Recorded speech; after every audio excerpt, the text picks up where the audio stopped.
नमस्कार मंडळी, कसे आहात? तुम्हा सर्वांचं आपल्या चॅनलवरती खूप खूप मनापासून स्वागत आहे। तर बघा, आज आपण काय करणार आहोत, तर आज आपण मकर संक्रांत स्पेशल असे तिळाचे लाडू करणार आहोत। परफेक्ट असे तिळाचे लाडू जरी करायला सोपे असले तरी बरेच जणांना जमत नाही, ते भुसभुशीत असे होतात किंवा एकदम कठीण वरवंट्याने जरी फोडले तर फुटणार नाहीत, असे कठीण होतात। तर त्यासाठी काय करायचं, ह्या सर्व टिप्स वापरून आज आपण छान मस्त असे तिळाचे लाडू करणार आहोत। तर बघू शकता इथे तिळाचे लाडू कसले भारी झालेत। एक मी तुम्हाला खाऊन दाखवला बघा, सहज तुटला जातोय। असे आज आपण लाडू करणार आहोत अर्धा किलोच्या प्रमाणामध्ये।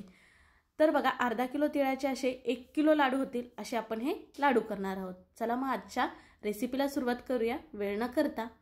तर आपल्याला तिळाचे लाडू करण्यासाठी हवे तीळ।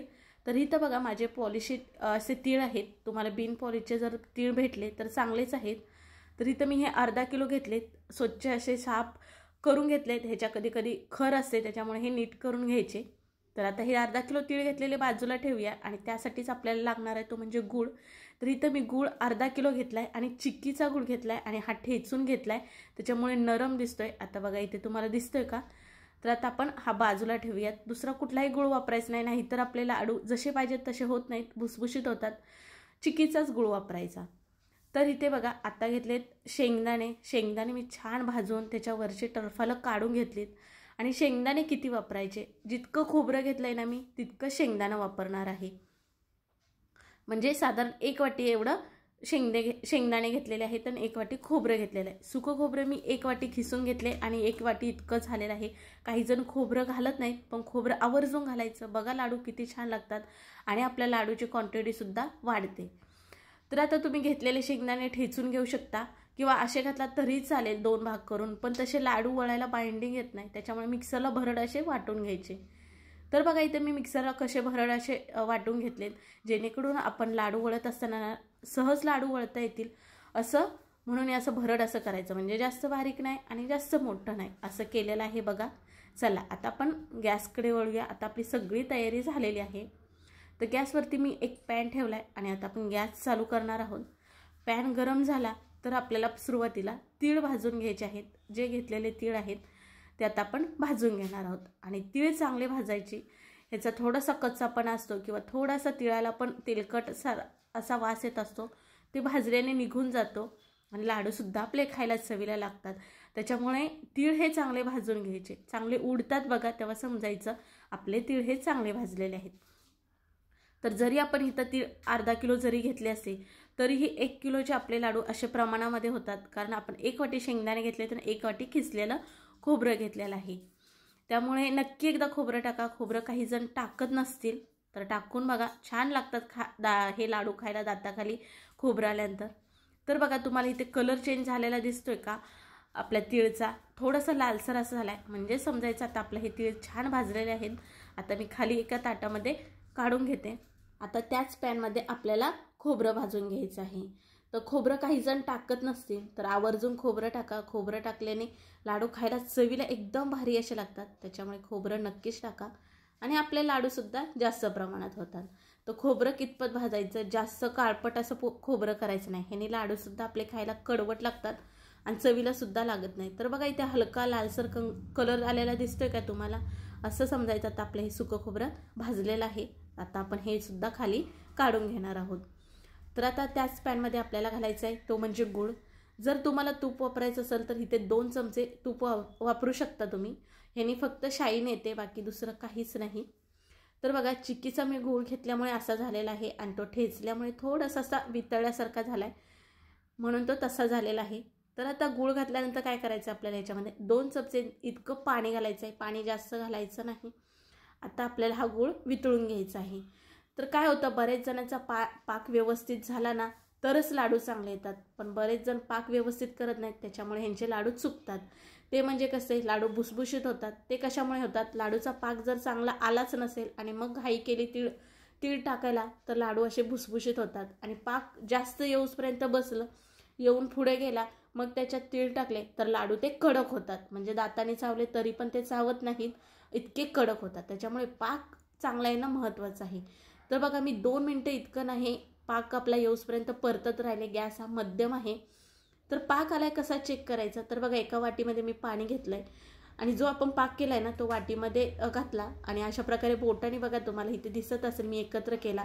एकदम मऊ लुसलुशीत जेलीसारखं वाटतंय. म्हणजे आपला पाक झालेला नाही तर आपले लाडू पण तसेच होते भुसभुशीत. तर मी 2 मिनिटांना आणखीन चांगलं परतून घेणार आहे. गॅस हा फास्ट करायचा नाही, मध्यम करायचा आहे. तर बघा पाकला कलरसुद्धा चांगला आला आहे आणि बुडबुडे आल्यात. तर आता मी परत एकदा ना वाटीमध्ये स्वच्छ दुसरं पाणी घेतलेलं आहे आणि जो आता आपण पाक केलेला होता ना गुळाचा तो त्याच्यामध्ये सोडला आणि असं एकत्र करते.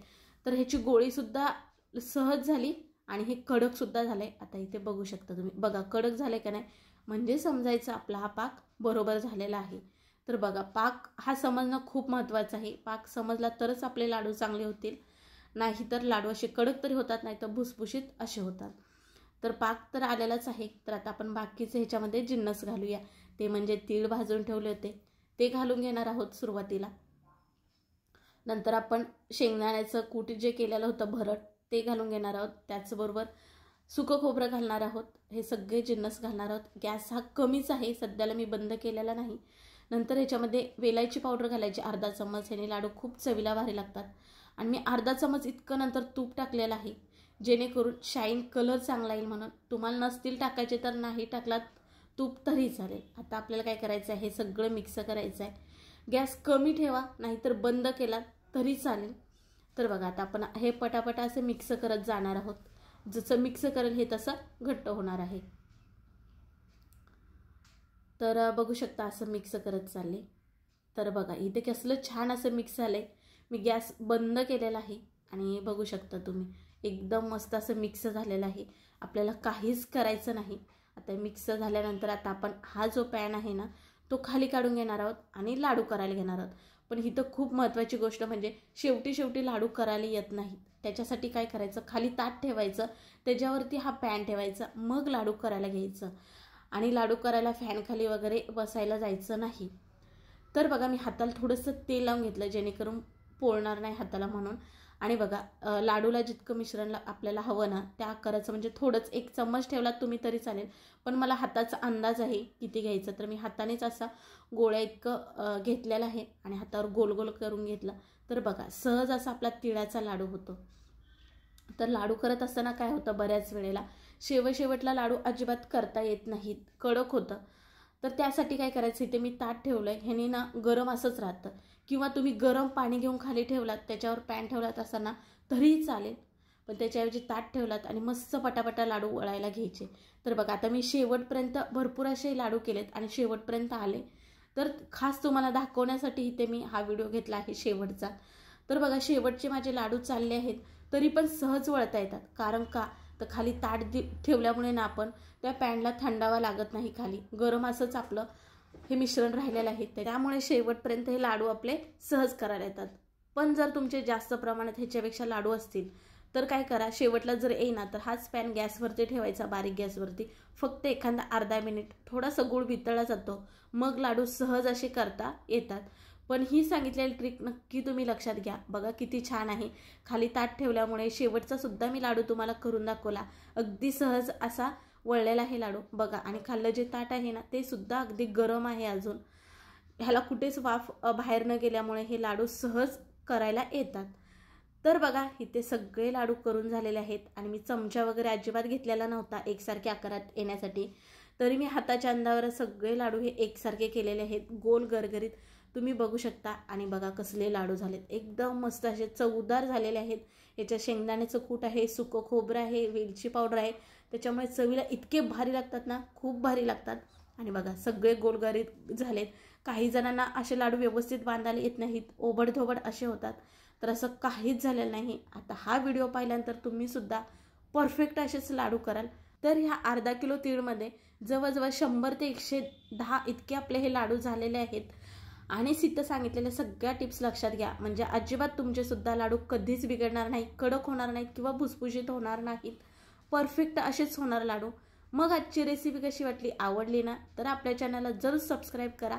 व्हिडिओ आवडल्यास लाईक करा, कमेंट करून सांगा आपली रेसिपी कशी झाली. चला परत भेटू अशा नवीन एका रेसिपीसोबत. तोपर्यंत बाय बाय.